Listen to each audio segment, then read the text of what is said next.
The Hungering Deep, Sea of Thieves' first expansion, is available now, and, what's more, it's completely free. The add-on is our first real look post-launch at what Rare can do with Sea of Thieves, having monitored the players' behaviours and, of course, their very vocal reactions since the game came out. The good news is that, while it's not exactly massive, the Hungering Deep is definitely a step in the right direction for Sea of Thieves. So, what's new in the expansion, and is there enough in it to keep pirates playing, or tempt some out of retirement? Let's have a look. First up, there are a couple of new items for you to mess around with in Sea of Thieves, the first being a speaking trumpet. More of a cone for you to shout through than an honest-to-goodness instrument, the speaking trumpet allows you to boost your effective range when using voice chat, so if you want to call out to another ship, you can. This is all part of the Hungering Deep's attempts to make players cooperate, something I'll talk about a bit more later, but to be honest, the applications that most immediately spring to mind are all fairly mischievous. Menacing another ship, for instance, or claiming to be friendly and keeping them distracted while a crewmate sneaks on board, or, let's face it, just winding up other pirates from greater distances than before. I'm all for it, in other words. At least in my experience, I don't end up communicating very often with other pirates, so if there's a way to make Sea of Thieves a bit sillier all round, I'm delighted. Now obviously the speaking trumpet only works with voice chat, so given some other pirates either can't or won't use a microphone, this particular item isn't for everyone. Still, if you do use a mic and you fancy getting your trumpet out, it's got the potential to be a lot of fun. The other new item, and one everyone will be able to use, is the drum.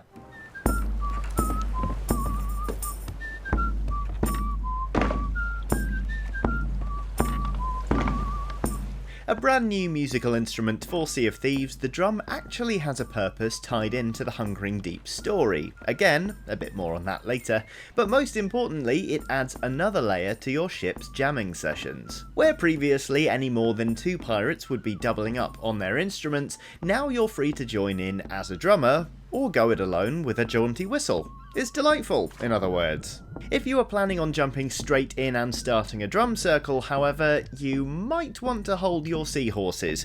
The drum isn't something you're simply given in the Hungering Deep, you have to earn it. Again, I'll explain how that works very shortly. Now, for the more fashion-forward pirates, the Hungering Deep also offers a bunch of new cosmetics, and, best of all, these ones are actually affordable. It's no secret that some of Sea of Thieves' cosmetic items are ludicrously expensive, especially if you're looking to upgrade your ship, but the add-on has introduced a handful of cosmetics that are more reasonably priced, such as sails of one single colour, different flags, and, interestingly, some affordable tattoo sets for any seafarer who fancies getting inked. On the more expensive side, there are also new ship customization options in the form of the Shark Hunter set, a new flag, sail, hull and figurehead for you to equip in order to prove your prowess at hunting those sharp-toothed foes of yours. They're certainly natty items, but with a hefty price tag apiece, they aren't exactly game-changing in terms of the grind to give your ship a makeover. So that's the basic overview of the items added to Sea of Thieves, but really where the add-on truly shines is not in the trumpet, or the drum, or even in those colourful new sails, but in its story, a time-limited campaign. Because, harsh though it may sound, for the very first time, Sea of Thieves actually has a story. I wish I was drunker, eh? As you load up Sea of Thieves now, you get a slightly different intro cinematic that not only reminds you of the game's 3 main factions and their respective motivations, but promises adventures as yet unseen for those bold enough to go seeking. You then load into the tavern just in time to see a pirate pass out at the table, presumably from overindulging in grog. Go talk to him and you'll discover this is Duke, one of the bilge rats, who you may know from having their own line in cosmetic items for discerning pirates who don't mind looking like they've just been keel-hauled. Anyway, Duke is more than happy to tell you a bit about himself and the bilge rats, criticising better dressed pirates as he does so. He also implores you to go seek adventure like a true bilge rat and suggests you get started by seeking out an infamously drunk pirate by the name of Merrick. Now, Merrick, you may recall, is the pirate from the announcement trailer for The Hungering Deep. A man with a pair of peg legs, a hook, an eye patch, and a penchant for telling tales of the deep. You can find him at Sharkbait Cove. Apt, really, given how much of himself he's already given up to Sea of Thieves' aquatic predators. Anyway, Merrick is the one who puts you on the main quest of The Hungering Deep, a winding voyage that will test your wits against a series of partial clues and riddles. I'll do my best to avoid spoiling any of the answers, but here's a basic outline of how the action goes. Merrick, it turns out, not only has a fondness for drink, but also for keeping a diary, two hobbies that don't exactly mix very well. And so the quest catapults you from one of Merrick's diary entries, in which he vaguely describes one particular tavern owner or another, to the barmaid in question. That barmaid will then describe a location to you, more often than not quite badly, and once you've figured out exactly where it is they mean, it's on to the next diary entry, which leads to the next tavern, and so on and so forth. So while these quest steps aren't exactly earth-shatteringly complex, they're nonetheless a breath of fresh air for Sea of Thieves. For one thing, puzzling out bits of the environment is quite fun and sufficiently different to the game's treasure map riddles to feel new. Second, the quest leads you to a few different locations on the map that aren't actually charted, so there's a good chance you haven't already explored them. Having a reason to go to these islands and stopping to take in the scenery is really nice, making the map feel like more than just a bunch of potential destinations for Sea of Thieves' many fetch quests. Speaking of which, it's also nice to be doing something that isn't a voyage for the Gold Hoarders, the Merchants Guild, or the Order of Souls. It's already a bit of a cliche to say that Sea of Thieves is just the three same fetch quests repeated over and over, and personally I think that's an overly reductive way of describing the game. But that said, I did have a nice moment while following the Hungering Deep storyline that made me think, hold on, I've been playing for a few hours now and I haven't so much as looked at my voyages. It was a nice realisation to have, and the sense of variety is most welcome.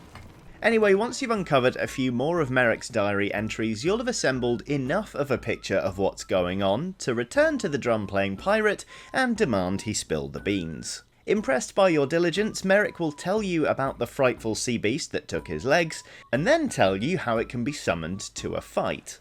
Sort of. This in itself is a bit of a riddle, which boils down to a few conditions that have to be met in order to raise the frightful megalodon from the deep. I won't detail them exactly here, but suffice it to say it requires a few things, including not only the drum, which Merrick gives you during this conversation, but 5 players. So unless you get lucky and instance into the same servers with a bunch of friends, you're going to need to team up with at least one stranger in order to trigger the fight and see it through to the end. And while it is just the one boss fight, nonetheless, it's had a real impact on Sea of Thieves over the last couple of days. For one thing, Sharkbait Cove has become something of a social hub, with players hanging out next to Merrick, hoping to chance onto a crew that's ready to head to the final fight. So too, weirdly enough, has the Ferry of the Damned, with the ghostly deck proving to be a surprisingly fertile ground for recruiting extra pairs of hands. Either way, players are cooperating and talking to one another more, which is lovely. Players often team up to take on skull forts together, sure, but outside of those flashpoints, the pirates of Sea of Thieves are far more likely to attack one another than to say hello. Having an excuse to team up for once is really quite nice, and seeing the buzz around the expansion has given a weirdly festive air to Sea of Thieves on the whole. And okay, the Hungering Deep story isn't exactly very long, you can smash it out in just a few hours tops, but it's a fun ride while it lasts, and, more importantly, it's a great proof of concept. It's refreshing to have an actual story to follow and a real sense of progression as you get closer to piecing the whole thing together and getting your hands on a drum of your own. Following this mini questline, for me, made the whole world feel more cohesive than the three factions that don't really interact with anybody but you. So while it may not be a vast expansion, the Hungering Deep is nonetheless a great proof of concept. Sea of Thieves has proven it absolutely can do story-led quests like this, and that's really encouraging.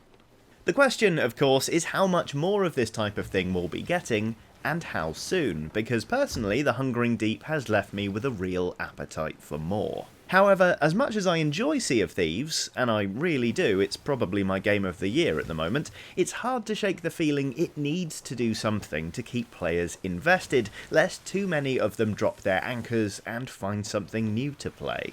Already some of my friends who play are on the fence about how much more they want to put into the experience, and to be honest, I'd be quite sad if that group went away. The Hungering Deep is a good step in the right direction, for sure, it's just not a very big one. Hopefully, however, it'll give some players more faith in the seafaring adventure either way. Once the Hungering Deep's campaign ends, there are going to be weekly challenges bridging the gap until the next content update, so from here on out, there should be a bit more stuff happening in Sea of Thieves.